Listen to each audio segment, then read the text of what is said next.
शपथविधी 15 दिवसांनी घेतला असता तर काय बिघडलं असतं असा सवाल जयंत पाटलांनी उपस्थित केलाय। हिंदू हिंदू बोलून मतं मागणाऱ्यांना याचं काहीच वाटत नाही का असा सवालही सुनेत्रा पवारांनी उपमुख्यमंत्री पदाची शपथ घेतल्यावरून शेकापच्या जयंत पाटलांनी केलाय। आपण पाहतोय हिंदू धर्मात तात्काळ शपथविधी करण्याची परंपरा नाही असंही जयंत पाटील म्हणाले।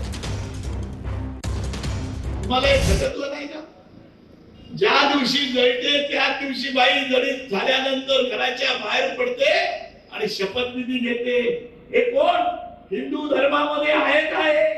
जे हिंदू हिंदू बोलून मत मागताय त्याला हे बोलण्याला त्याला काय त्याला लाज लज्जा राहिली नाहीये।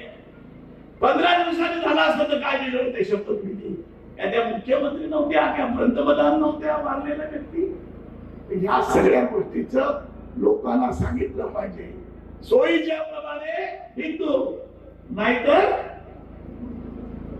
कुठले धर्म नाही।